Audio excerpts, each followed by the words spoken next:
Hi dear students, today all of us will discuss about the grammatical topic transformation। जैसा कि dear students हम लोगों ने already transformation topic को लेकर डिटेल्ड में इसके रूल्स एंड एग्जाम्पल्स को लेकर स्टडी किया, जिसमें कुछ पोर्शन अभी रह गए हैं, शेष हम लोगों को स्टडी करने हैं। So let's proceed for that particular remaining portion. तो आइए देखते हैं interchange of imperative and assertive sentences. तो दे रखा डियर स्टूडेंट्स कि इन वाक्यों को निम्न प्रकार से भी असर्टिव बनाया जा सकता है या चेंज किया जा सकता है, जैसे। तो आइए देखते हैं। दे रखा एग्जाम्पल में इम्परेटिव सेंटेंस के तहत complete your homework, what it means कि अपना गृह कार्य पूरा करें। तो इस सेंटेंस विशेष का जो असर्टिव होगा डियर स्टूडेंट्स वो ये कि you are ordered to complete your homework, कि आपको अपना गृह कार्य पूर्ण करने हेतु आदेशित किया जाता है। You are ordered to complete your homework, ये आपका रिस्पॉन्स रहा। अब आइए इसी क्रम में हम लोग नेक्स्ट सेंटेंस देखते हैं, जहाँ दे रखा है आपका walk carefully, what it means कि सावधानीपूर्वक चलें।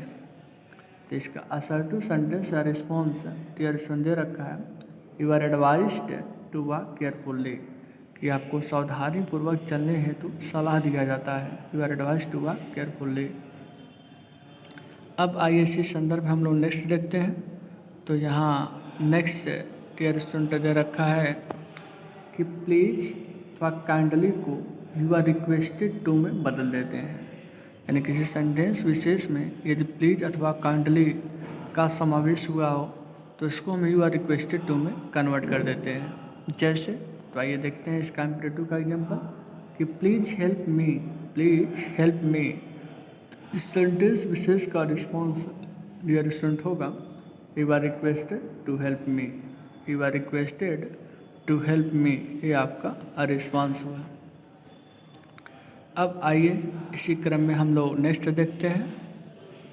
तो नेक्स्ट आपका डियर स्टूडेंट दे रखा है कि डू नॉट से आरंभ होने वाले वाक्यों को असर्टिव में बदलते समय डू नॉट को हटा देते हैं। डू नॉट से आरंभ होने वाले वाक्यों को असर्टिव में बदलते समय डू नॉट को हटा देते हैं, और यू शुड नॉट से नए वाक्य का आरंभ करते हैं।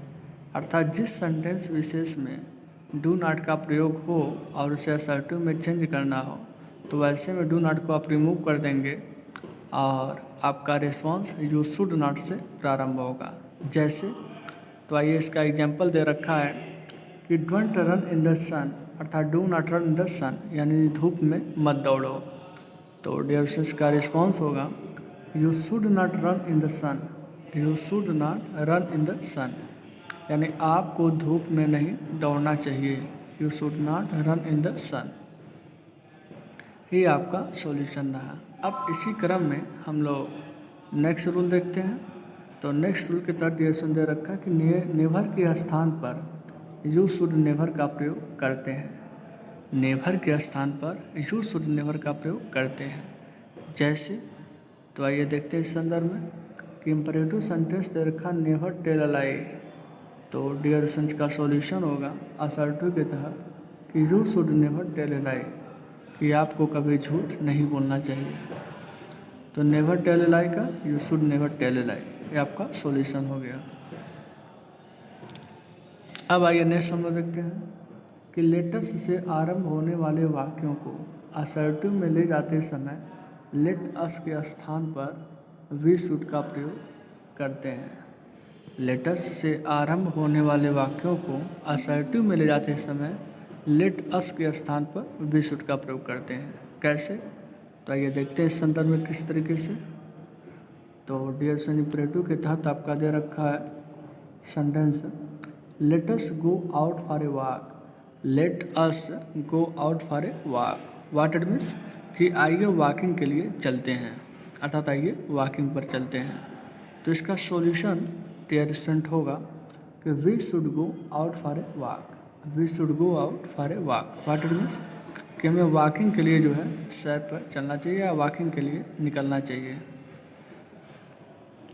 अब आइए इसी क्रम में हम लोग आगे बढ़ते हैं और नेक्स्ट देखते हैं डियर स्टूडेंट दे रखा है रूल्स के तहत कि ऐसे वाक्य जिनमें लेट के बाद कोई नाउन अथवा प्रोनाउन जस्ट लाइक हिम, हर, देम दिया गया हो तो उन्हें असर्टिव में बदलते समय लेट के बाद दिए हुए नाउन या प्रोनाउन को सब्जेक्ट बना देते हैं। व्हाट इट मीन्स, दे रखा कि ऐसे वाक्य विशेष जिनमें लेट के बाद कोई नाउन या प्रोनाउन जैसे हिम, हर, देम इत्यादि दिया गया हो तो उन्हें असर्टिव में बदलते समय लेट के बाद दिए हुए नाउन या प्रोनाउन को सब्जेक्ट बना देते हैं। जैसे और फिर उसके जस्ट बाद माइट का भी प्रयोग करते हैं। तो एग्जाम्पल के तौर पर यहाँ मेंशन कर रखा है कि let him play football, let him play football, उसे फुटबॉल खेलने दो। तो डियर स्टूडेंट आपका असर्टिव रिस्पॉन्स होगा इसका he might play football, he might play football, कि वह फुटबॉल खेल सकता था। ही माइट प्ले फुटबॉल, ये आपका सॉल्यूशन रहा। अब आइए इसी क्रम में हम लोग नेक्स्ट देखते हैं टेरसन के interchange of simple, complex and compound, यानी सिंपल, कॉम्प्लेक्स, कंपाउंड सेंटेंस का इंटरचेंज, आंतरिक परिवर्तन। So let's proceed. तो डियर स्टूडेंट दे रखा है कि ऐसे सिंपल सेंटेंसेस को जो बिसाइड्स का प्रयोग करके बनाए गए हों उन्हें कंपाउंड में बदलने के लिए and, not only but also, as well as, both and का प्रयोग करते हैं। अर्थात वो सब्जेक्ट कंबाइनेशन या कंजक्शन से युक्त है जिसको हम सिंपल से कंपाउंड बनाने में प्रयोग करते हैं। इस संदर्भ में एग्जाम्पल दे रखा है डियर स्टूडेंट। एग्जाम्पल में आपका मेंशन कर रखा है कि besides being a teacher Rahul is a good person also, यानी कि अध्यापक होने के अतिरिक्त राहुल एक अच्छा व्यक्ति भी है। ये आपका सिंपल सेंटेंस है। लेकिन इसी जब सेंटेंस विशेष को हम कंपाउंड में चेंज करते हैं तो आपका सॉल्यूशन कुछ इस तरीके से बनता है कि Rahul is not only a good teacher, कि राहुल मात्र एक अच्छा अध्यापक ही नहीं है but also a good person, अपितु एक अच्छा आदमी भी है। ये आपका रिस्पॉन्स बनता है। नेक्स्ट इसी सीक्वेंस में अगला सेंटेंस। तो अगला सेंटेंस डियर सुन दे रखा कि Rahul is both a good teacher and a good person, कि राहुल जो है दोनों अर्थात एक अच्छा अध्यापक एवं एक अच्छा व्यक्ति है। और इसी के साथ साथ इसी में थर्ड स्टेटमेंट भी मेंशन कर रखा है जिसमें दे रखा है कि Rahul is a good teacher as well as a good person, कि राहुल जो है एक अच्छा अध्यापक और साथ ही साथ एक अच्छा व्यक्ति भी है। सो इस प्रकार से आपका interchange of simple, complex, compound का भी शुभारंभ हो गया जिसमें आपने सिंपल को कंपाउंड में कैसे कन्वर्ट करते हैं इससे रिलेटेड रोल्स एवं एग्जाम्पल को देखा। अब नेक्स्ट डियर स्टूडेंट हम लोग इसी प्रकार जो नेक्स्ट रिमेनिंग पोर्शन है उसको लेकर डिस्कस करेंगे। So that's concluded for this particular shift.